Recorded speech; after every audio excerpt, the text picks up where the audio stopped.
নববর্ষের পরে এটাই আমার প্রথম সাংবাদিক সম্মেলন। ইউএনডিতে ব্যক্তিগতভাবে আনুষ্ঠানিকভাবে হয়নি। তো শুরুতেই আপনাদের সকলকে মিডিয়ার সমস্ত বন্ধুদের নববর্ষের শুভেচ্ছা জানাচ্ছি। তো বন্ধুরা, আমি আমার কথা বলা শুরু করার আগে কয়েকটা ভিডিও দেখাচ্ছি। ত্রিপুরার গণতন্ত্র কিভাবে চলছে দেখো। আজকে তেলিয়ামুড়া মহকুমার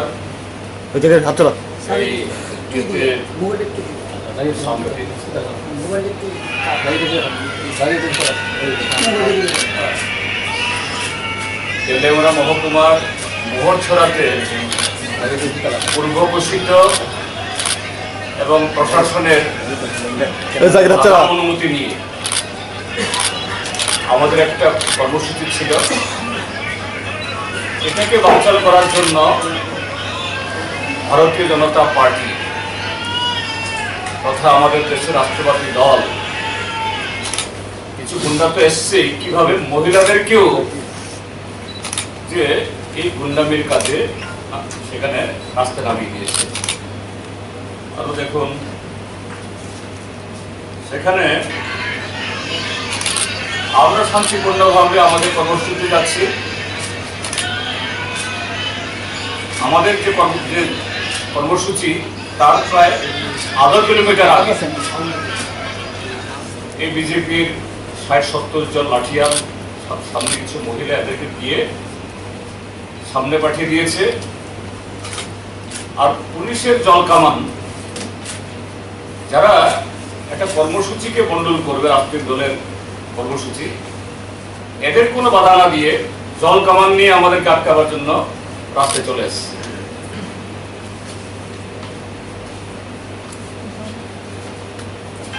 দেখুন তাদের চেহারা। এটা শুধু ছড়া না, এটা আজকে সারা ত্রিপুরার যে দস্তুর রাষ্ট্রবাদী দলের রাষ্ট্রবাদী কর্মসূচি, এই রাজ্যের মধ্যে শুধু একনায়কতন্ত্র চলবে, অন্য কোনো দল তাদের মিছিল মিটিং কর্মসূচি কিছু করতে পারবে না। বাইরে জোরে তারা আটকাবে। আর পুলিশ তারা মার না খায়, এদেরকে প্রোটেকশন দেওয়ার জন্য এদের সংঘর্ষে যারা কর্মসূচি করবে এদের সন্দেশ আছে। তো বন্ধুরা, কেন এই ঘটনা? কেন ভারতীয় জনতা পার্টি আজকে ৪৯ মাস তাদের সরকার চলছে, আর মাত্র ১১ মাস বাদে বা তার আগেও হতে পারে রাজ্যে বিধানসভা নির্বাচনে তাদের পরীক্ষা দিতে হবে জনগণের সামনে। তো সেই সময়তে শাসক দল তারা নিজেদেরকে অতীতে তাদের সেরকম চেহারা না হলেও, অতীতে তাদের সেরকম ভূমিকা না হলেও কত বেশি তারা ভদ্র, গণতান্ত্রিক, জনদরদী এবং জনগণের কাছে দায়বদ্ধ এবং আরো সহানুভূতিশীল, এটা হওয়ার কথা ছিল। এটা না হয়ে সর্বত্র বেপরোয়া এরকম ভাবে যে এই মানুষের গণতান্ত্রিক অধিকার কেড়ে নেওয়া, মিছিল মিটিং এর উপরে দিন দুপুরে, এটা কোনো যে এই পেছন থেকে বা অন্ধকারে ঢিল ছোড়া এরকম না, একেবারে নিজেদের পতাকা নিয়ে, লাঠি ছোটা নিয়ে, তা কিরিশ নিয়ে পুলিশের সামনে তা উচিয়ে রাখাচ্ছে। কি হবে, কেন করতে বাধ্য হচ্ছে? আমি সব ঘটনা বলবো না, বলা দরকারও নেই, কারণ প্রতিদিনেই আপনাদের সংবাদপত্রে, ইলেকট্রনিক মিডিয়াতে, সোশ্যাল মিডিয়াতে আপনারাও এগুলো তুলে ধরছেন। আমি শুধু তারই কয়েকটা এই সময়টার কতগুলো ঝলক আমি তুলে আমি বলবো। আমি ধন্যবাদ জানাবো সেই সুবাদে এই রাজ্যের মিডিয়াগুলোকেও, যেমন আজকে একটা কাগজে লিখেছেন শুধু রেগাতে অনিয়ম অর্থাৎ দুর্নীতি। এই যে কদিন আগে এই মাস পয়লার আগে আপনারা দেখেছেন 12 ঘন্টা সামনের ভিডিওকে গোবিন্দবাড়ির লোকরা তালা মেরে রেখে দিয়েছে। বিজেপির নেতাদের নামে সমস্ত ওয়ার্ক অর্ডার বের করে কাজগুলা করিয়ে টাকা লোপাট করছে। এটা ছামনো না, এটা হলো যে একদম সাদা মাটা যে কারচুপি করে লুট করা। সামগ্রীতে ত্রিপুরার চোখ ভাসছে, যার জন্য এই বিপ্লব দেব সরকারের নীতি দায়ী, তাদের এই কার্যকলাপ দায়ী, তাদের যে অপদার্থতা দায়ী।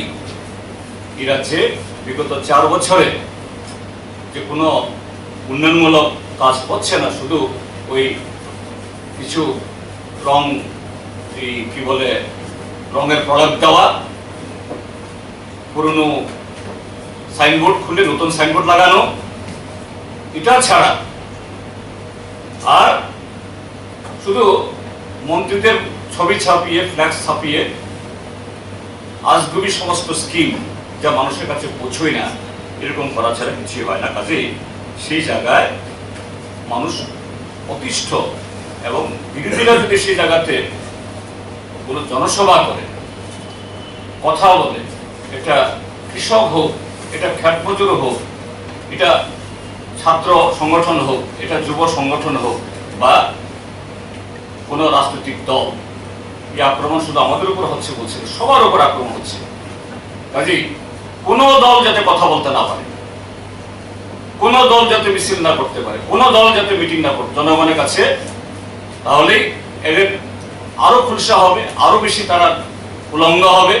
কাজেই তার জন্য আজকে বলা যেতে পারে একদিক থেকে যে পুলিশকে সাথে নিয়ে আজকে আমরা যেখানে প্রোগ্রাম করেছি কল্যাণপুর, হয়তো অনেকে চিনেন, এই সরি মোহরছড়া, তেলিয়ামোড়া থেকে খোয়াই নদীর যে পূর্ব পথ থেকে আমরা প্রায় 5 শতাধিক লোক, নারী পুরুষ, আমরা মিছিল করে গিয়ে ঢুকবো। আমরা ঘন্টাখানেক প্রোগ্রাম করবো, এইভাবে আমাদের পারমিশন ছিল। গত 3-4 দিন ধরে শুনছিলাম সেখানকার বিধায়ক পিনাকি দাস চৌধুরী ওই এলাকাতে আমাদের এই প্রোগ্রাম বানচাল করার জন্য নানা ধরনের এই সমস্ত প্রস্তুতি তারা নিচ্ছে। তবুও আমার মনে হয়েছিল যে না, একজন মাননীয় বিধায়ক হয়তো সংবিত ফিরবে, শুরুর দিকে যাওয়া হয়েছিল, এখন করবেন না। কিন্তু দেখা গেল যে রেগার মজুরি দেবেন নাম, এই নাম দিয়ে কিছু লোককে জড়ো করলো। যখন শুনলো যে এদের কাজ করতে হবে সিপিএম এর মিছিল আটকানো, তখন অনেকে চলে গেছেন, এবং তারা মোহরছড়া এলাকার লোকও নন। কেউ বাগান বাজারে, কেউ এই কল্যাণপুরের বিভিন্ন জায়গা থেকে যারা এই বিগত 4 বছরের সমাজদ্রোহী কাজের সাথে হাত মিশিয়েছেন, এবং সামনে কিছু মহিলাকে রেখেছেন। বলে স্বচ্ছ ভারত অভিযান, আরে হঠাৎ করে আজকে স্বচ্ছ ভারত অভিযান বলা নেই, কওয়া নেই। ভালো, স্বচ্ছ ভারত অভিযান যদি হয় তার ঠিক আমরাও যোগদান করব, খারাপ কর্মসূচি নয়। বাজার সাফ সুতরা রাখতে হবে, পাড়া সাফ রাখতে হবে, তো ভালো কাজ। কিন্তু শেষ পর্যন্ত এই স্বচ্ছ ভারত অভিযানের নামে এরা এসে আমরা যে রাস্তা দিয়ে মিছিল করে ঢুকবো এই মোহরছড়া বাজারে, তার প্রায় আধা কিলোমিটার সামনে এসে রাস্তাতে এসে দাঁড়ালো, ওর সাথে পুলিশ। আমি গতকালই পুলিশের আইজি অরিন্দরনাথকে ফোন করে বলেছিলাম যে এই কেন্দ্রে গত 4টা বছর ধরে এরা এরকম ভাবে সন্ত্রাস চালাচ্ছে, আমাদের কোনো প্রোগ্রামই শুরু করতে দিচ্ছে না। আমি অ্যাপ্রিহেন্ড করছি, ব্যবস্থা নিন। সম্ভবত আইজি ল অ্যান্ড অর্ডার সাহেব তিনি উপলব্ধি করেছেন। আমি দেখলাম বিজেপির এই যে লোক জড়ো করেছে তারা 70-80 জন, অন্তত তার 4 গুণ হবে পুলিশ সিআরপিএফ, 4 গুণ হবে। কিন্তু কিছু পুলিশ অফিসার পাঠিয়েছেন মেরুদণ্ডহীন, এই কটা গুন্ডার কাছে নতজানু হয়ে কোথায় তাদেরকে সরাবে, কোথায় তাদেরকে এই বিরত করবে। আমি বললাম যে না, ঠিক আছে, তারা যদি স্বচ্ছ ভারত অভিযান করবেন তাহলে স্বাগত, প্রয়োজনে আমরাও আমাদের কর্মসূচি শেষ করে আমরাও যোগদান করবো তাদের সাথে। তাদেরকে বলুন রাস্তা ছেড়ে দিতে, না স্বচ্ছ ভারত অভিযান করবেন, আমাদের রাস্তা ছাড়বেন। স্বরাষ্ট্রমন্ত্রীও, আমি মাননীয় মুখ্যমন্ত্রীকে অনুরোধ করব, বামফ্রন্ট সরকারের 25 বছর আর উনার যে 4 বছর,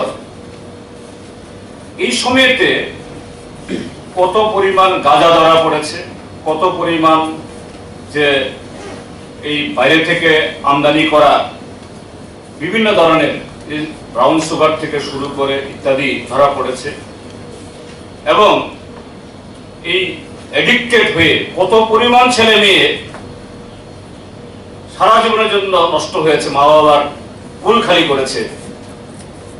সাহস যদি থাকে, হিম্মত যদি থাকে, মাননীয় মুখ্যমন্ত্রী এটার উপরে একটা হোয়াইট পেপার বের করুন, একটা নিরপেক্ষ তদন্ত করে দিন। ওই যে বল না যে এই আসল চেহারা তখন বের হবে।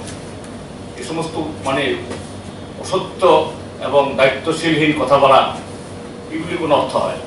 কিছুদিন আগে একটা রিপোর্ট দেখানো হয়েছে যে পুলিশ ডিপার্টমেন্ট থেকে, যে 2015 থেকে 2017 পর্যন্ত এবং 2018 থেকে 22-এর আজকে পর্যন্ত যে ডিফারেন্সটা সিজার এবং অ্যারেস্ট, সেখানে দেখানো হয়েছে যে 17 পর থেকে সিজার অফ ড্রাগস এবং আদার নার্কোটিক্স এগুলো অনেক বেড়েছে এবং অ্যারেস্ট অনেক হয়েছে, যে ক্ষেত্রে 15 থেকে 17 পর্যন্ত সেরকম কিছু ছিল।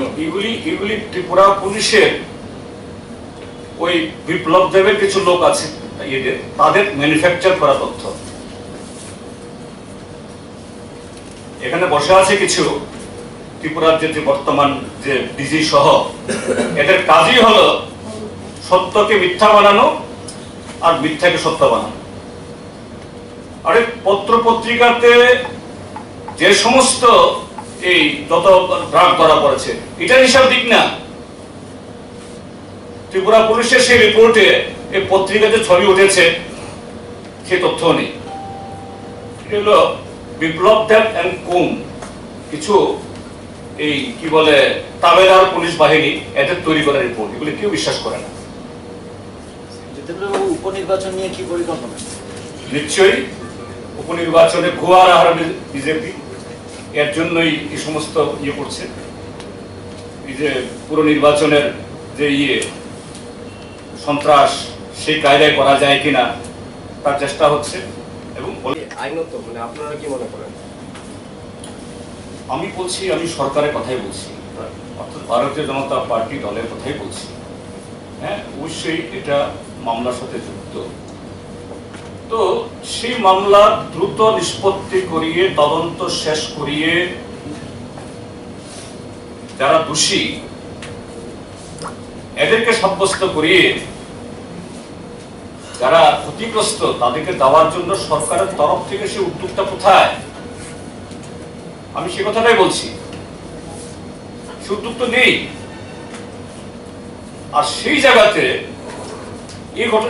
এই যে উদ্যোগটা নেওয়া, যদি আপনাদের পত্রিকার সত্য হয়ে থাকে, এখানে বার খুলবেন, তারপরে বিনোদনের ব্যবস্থা হবে, এটা তো যে যারা ক্ষতিগ্রস্ত হয়েছে এদের পিঠে নুনের ছিটে দেওয়া, এটা চরম অন্যায়। এবং যারা রোজবেলে ক্ষতিগ্রস্ত মানুষের বিরুদ্ধে এটা উপহাস করা তাদের, এটাই করছে বিজেপি। এই উপনির্বাচনে হবে তাদের জন্য আগামী দিনের পরীক্ষা শুরু হবে।